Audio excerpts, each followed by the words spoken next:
श्री राम जी से। इस कारण माँ सीता को दूर रहना पड़ा था श्री राम जी से। एक बार सीता जी अपनी सहेलियों के साथ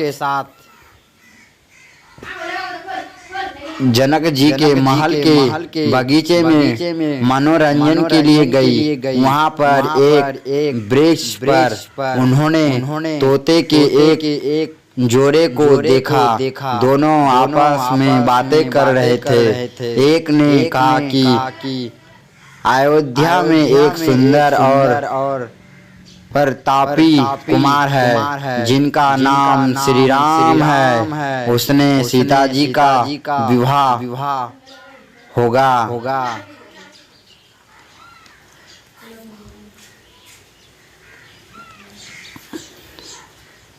उनसे सीता जी का विवाह होगा। श्री राम 11,000 वर्षों तक इस धरती पर राज्य करेंगे। सीता और राम दोनों एक दूसरे के जीवन साथी की तरह इस धरती पर सुख से जीवन बिताएंगे। सीता ने अपना नाम सुना तो दोनों पक्षी की बात गौर से सुनने लगी। उन्होंने अपने जीवन के बारे में और बातें सुनने की इच्छा हुई। सखी सहेलियों से कहकर उन्होंने दोनों पक्षी पकड़वा लिया। सीता ने उन्हें प्यार से सहलाया और कहा, भय मत करो, तुम बड़ी अच्छी बातें करते हो। यह बताओ ये ज्ञान तुम्हें कहाँ से मिला?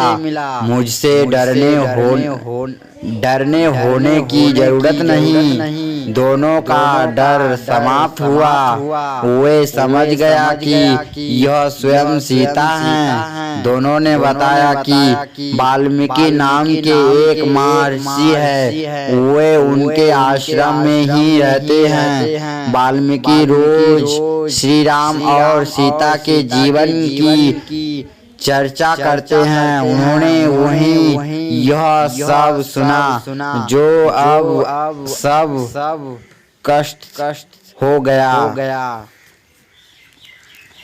सीता ने और पूछा तो तोते ने कहा, दशरथ पुत्र श्री राम शिव का धनुष भंग करेंगे और सीता उन्हें पति के रूप में स्वीकार करेगी। तीनों लोकों में यह अद्भुत जोड़ी बनेगी। सीता पूछती जाती और तोता उसका उत्तर देते जाते। दोनों थक गए। उन्होंने सीता से कहा, यह कथा बहुत विस्तृत है। कई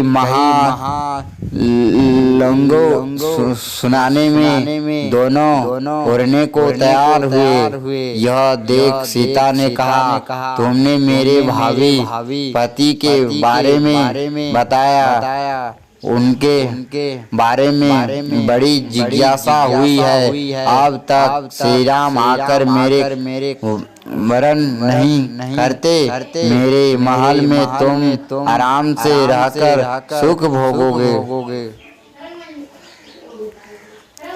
तोती ने कहा, देवी हम वन के प्राणी हैं, पेड़ों पर रहते सर्वत्र विचारते हैं। मैं गर्भवती हूँ। मुझे घोंसले में जाकर अपने बच्चों को जन्म देना है। सीता जी नहीं मानी। तोते ने कहा, आप जिद ना करें। जब मेरी पत्नी बच्चों को जन्म देगी तो मैं स्वयं आकर शेष कथा सुनाऊंगा। अभी तो हमें जाने दे। सीता ने कहा, ऐसा है।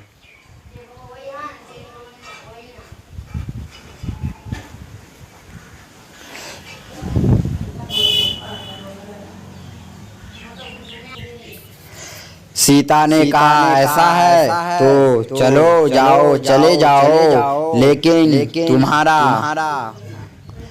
तुम्हारी पत्नी यहीं रहेगी, मैं इसे कष्ट ना होने दूंगी। तोते को पत्नी से बड़ा प्रेम था, वह अकेला जाने को तैयार न था। जब तोते को लगा कि वह सीता के चुंगल से मुक्त नहीं हो सकता तो विलाप करने लगा।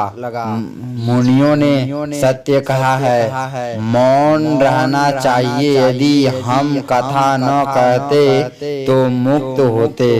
तोती अपने पति से बिछोह सहन नहीं कर पा रही थी। उसने सीता को कहा, आप मुझसे पति से अलग न करें, मैं आपको साफ दे दूंगी। सीता हंसने लगी। उन्होंने कहा, श्राप देना है तो दे दो। राजकुमारी को पक्षी के श्राप से क्या बिगड़ेगा।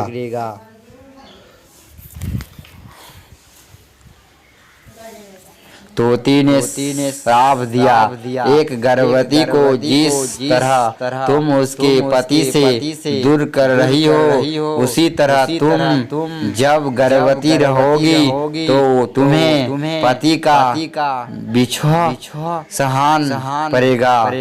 श्राप देकर तोती ने प्राण त्याग दिया। पत्नी को मरता देख तोता क्रोध में बोला, अपनी पत्नी के वचन सत्य करने के लिए मैं ईश्वर को प्रसन्न कर इस श्री राम के नगर में जन्म लूंगा और अपनी पत्नी का साफ सत्य कराने का माध्यम बनूंगा। वहीं तोता